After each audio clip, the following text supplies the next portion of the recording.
आप सभी को जय मसीह की एक नए सुबह में मैं आप सभी का स्वागत करता हूं आज के वचन के लिए।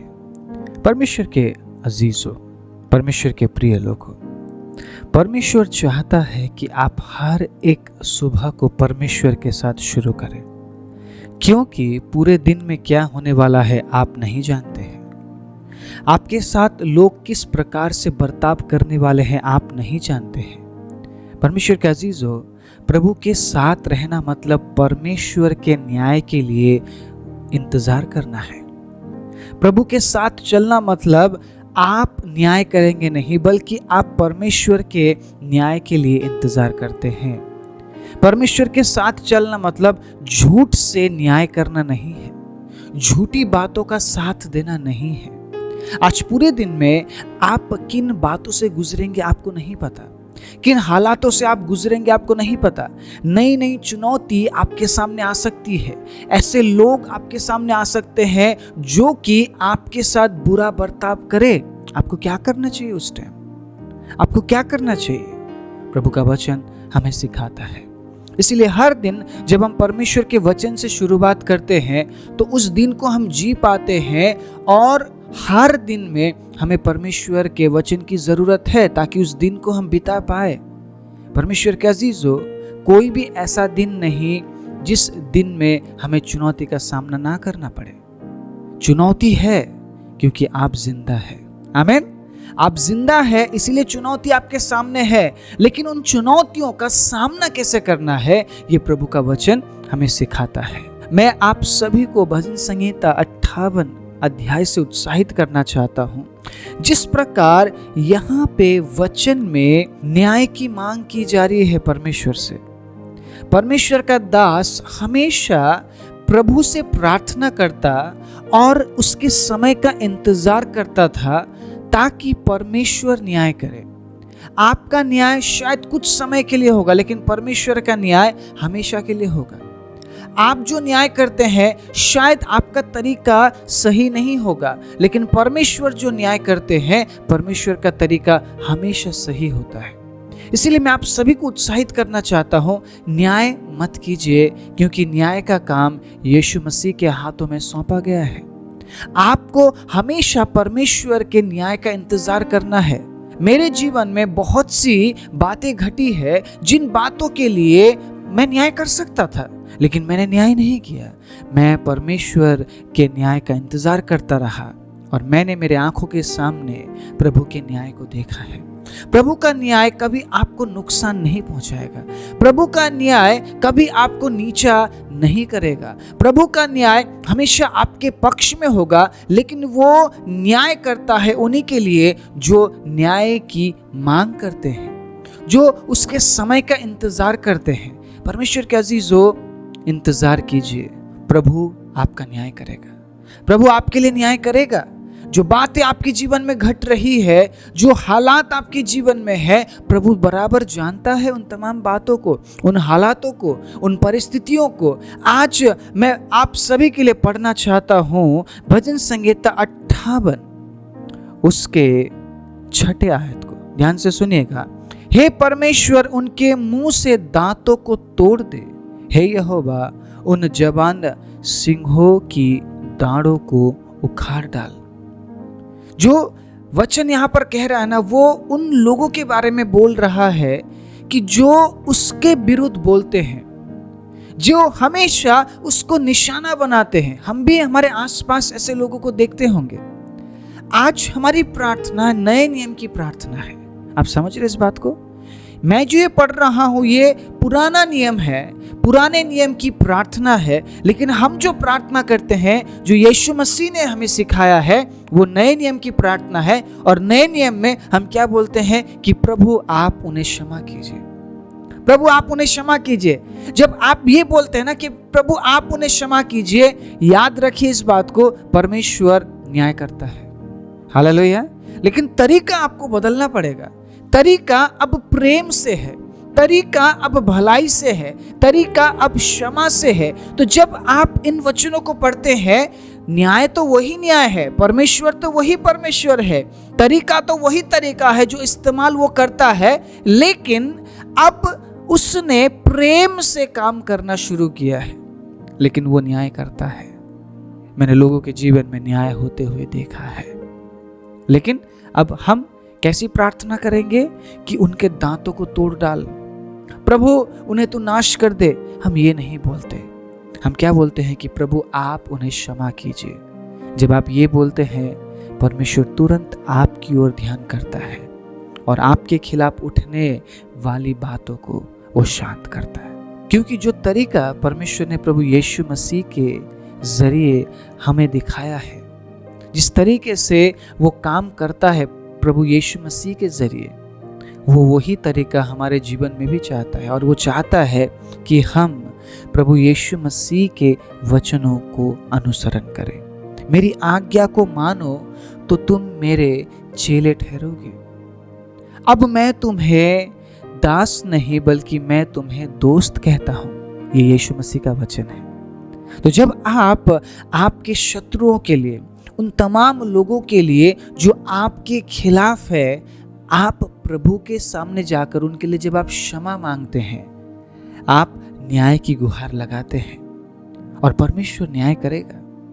परमेश्वर अपने तरीके से करेगा। शायद उस काम को अगर हम अपने तरीके से करने लग जाए, वो गलत भी हो सकता है। परमेश्वर के अजीजों, वो गलत भी हो सकता है, क्योंकि हर दिन चुनौती है हमारे सामने। हम अलग अलग लोगों का हम सामना करते हैं, अलग अलग परिस्थितियों का हम सामना करते हैं, अलग अलग लोगों से हम वार्तालाप करते हैं। अगर हम सेवकाई में है, वहाँ पे चुनौती है। परमेश्वर के अजीजों, अगर हम परिवार में है, चुनौती वहाँ पर है। अगर हम स्कूल में है, चुनौती वहाँ पर है। अगर हम कॉलेज में है, चुनौती वहाँ पर है। अगर हम अपने काम काज के क्षेत्र में है, चुनौती वहाँ पर है। अगर हम सड़क में है, चुनौती वहाँ पर है। लेकिन जो बातें वचन से हम तक पहुँचाई गई है, उस बात को पकड़ के हमें चलना है। और न्याय सिर्फ और सिर्फ परमेश्वर की ओर से है, परमेश्वर की ओर से है।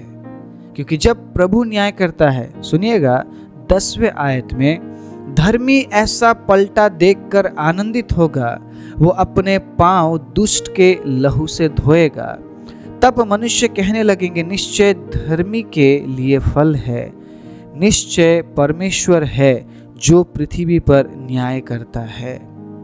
इस वचन को बड़े सकारात्मक होकर हमें समझने की जरूरत है, क्योंकि जो न्याय की गुहार लगाते हैं, परमेश्वर के अजीजों, परमेश्वर उनके लिए न्याय करने वाला परमेश्वर है। और जब परमेश्वर न्याय करता है, वहां पे आनंद की बात होती है। Praise the Lord. लेकिन जब मनुष्य न्याय करता है, वहां पे फूट और झगड़े वाली बात होती है। इसीलिए न्याय का काम आप अपने हाथ में मत लीजिए, न्याय परमेश्वर को करने दीजिए, क्योंकि परमेश्वर जानते हैं कि किस तरीके से न्याय किया जाना चाहिए, ताकि आप पर भी वो आनंद आए और उन पर भी वो उस आनंद को भेज सके जो आपके विरुद्ध है। परमेश्वर के अजीजों, अगर हम वचन पढ़ने लगे तो बाइबल पता क्या कहती है? वचन सबके लिए है, उद्धार सबके लिए है। तो हम कभी भी किसी के बुराई के लिए प्रार्थना ना करें, क्योंकि परमेश्वर कभी भी पसंद नहीं करता कि आप किसी की बुराई के लिए प्रार्थना करें। बेशक आपके लिए लोग हाथ उठा रहे हैं, आपके लिए लोग बुरा भला बोल रहे हैं, आपके पीठ पीछे वो कुछ भी बोल रहे हो, लेकिन आपको हमेशा उनके लिए क्षमा को बोलना है। आमीन। आपको हमेशा उनके लिए दया को बोलना है।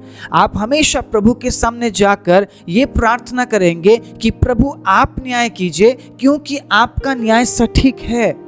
आपके न्याय से आनंद उत्पन्न होता है। प्रभु, आप हमेशा दूसरों के भलाई के लिए न्याय करते हैं। परमेश्वर, जिस प्रकार वो आपके जीवन में भलाई करता है, उसी प्रकार वो उस व्यक्ति के जीवन में भी भलाई करना चाहता है, जिसके लिए आप प्रार्थना कर रहे हैं और जिस बात के लिए आप न्याय मांग रहे हैं। आप समझिए इस बात को। परमेश्वर आपके लिए किसी को बदल भी सकता है। Praise the Lord. क्या वाकई में आप उसके न्याय का इंतजार करते हैं? क्या वाकई में आप परमेश्वर के साथ बने हुए हैं? क्या वाकई में आप उसे अपना राजा बनाते हैं? क्या वाकई में आप ये मानते हैं कि आपका परमेश्वर न्यायी परमेश्वर है? अगर आप मानते हैं आपका परमेश्वर न्यायी परमेश्वर है, तो आप कभी न्याय नहीं करेंगे। आमीन। आप कभी न्याय नहीं करेंगे। हर दिन चुनौती है, मैं हमेशा ये कहता हूँ। इसीलिए वचन के साथ जब आप शुरुआत करते हैं, उन चुनौतियों का आप सामना कर पाएंगे। अगर आज कोई ऐसी परिस्थिति आपके सामने आए जहां पे ऐसा लगे कि तुरंत मैं न्याय करूंगा या मैं न्याय करूंगी, याद रखिए न्याय का काम आपका नहीं है। उस समय प्रार्थना कीजिए और प्रभु से कहिए, प्रभु इस परिस्थिति को मैं किस तरीके से सामना करूं, मुझे बुद्धि दे।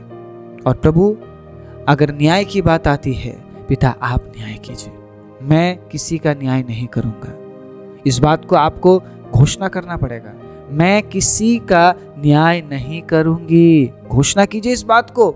आपके जीवन में हर दिन इस बात को घोषणा करना पड़ेगा, क्योंकि न्याय करने वाले हम नहीं है। फिर से मैं कह रहा हूं, न्याय का काम यीशु मसीह के हाथ में सौंपा गया है। वो पिता के दाहिने बैठा है और वो जगत के लोगों का न्याय करने वाला परमेश्वर है। वो बहरा नहीं है, वो अंधा नहीं है, वो गूंगा नहीं है। आमीन। इसीलिए आप न्याय के लिए परमेश्वर पर भरोसा कर सकते हैं। अगर वचन में प्रभु के दासों ने परमेश्वर के न्याय के लिए इंतज़ार किया है, तो हमें भी हमेशा उसके न्याय का इंतज़ार करना है, क्योंकि जब परमेश्वर न्याय करता है तो परमेश्वर आपको आनंदित करता है, ताकि उस आनंद में आप परमेश्वर के साथ आपके बाकी जीवन को बिताते हुए खुद को अनंत जीवन के लिए तैयार कर सके। आइए अपनी आंखों को बंद करें। प्रभु धन्यवाद आपके अद्भुत अनुग्रह के लिए। विशेष रूप से जितने लोगों ने आज के इस वचन को सुना है, प्रभु कई बार शायद वो न्याय करते हैं, इसीलिए आज ये वचन उन तक पहुंचाया गया है प्रभु। लेकिन आज के वचन के अनुसार प्रभु आपने जिस तरीके से हमसे बात किया, प्रभु हम समझ पाए कि न्याय का काम हमारा नहीं है। प्रभु अगर हम आपके समय के इंतजार करते रहे तो प्रभु न्याय आप करते हैं परमेश्वर। इसलिए प्रभु जितनों ने आज के वचन को सुना, मैं उनके जीवन में घोषणा करता हूं कि प्रभु वो न्याय के काम को आपके हाथों में सौंप रहे हैं और आज के बाद वो न्याय नहीं करेंगे, क्योंकि न्याय करने का काम आपका है प्रभु। आप हर एक को उसके कामों के अनुसार प्रतिफल देने वाले परमेश्वर है। इसलिए हम खुद को सही रास्ते में लेकर चले, प्रभु के वचन के अनुसार प्रभु हम आगे बढ़ते जाए, ताकि प्रभु हमेशा न्याय का काम हम आपके हाथों में समर्पण कर सके। प्रभु मैं आपके बच्चों के जीवन में एक और नए दिन में आपके आशीष की घोषणा करता हूँ, उस अद्भुत छुटकारे की घोषणा करता हूँ प्रभु आपके चंगाई की मैं घोषणा करता हूँ प्रभु, मैं उस अद्भुत बढ़ोतरी की घोषणा करता हूँ प्रभु, उस अद्भुत उपस्थिति की घोषणा करता हूँ आज के पूरे दिन के लिए। धन्यवाद परमेश्वर, आपने हमारी प्रार्थना को सुना है। सारी महिमा आदर आपको देते हुए यीशु मसीह के नाम से मांगते हैं, आमीन।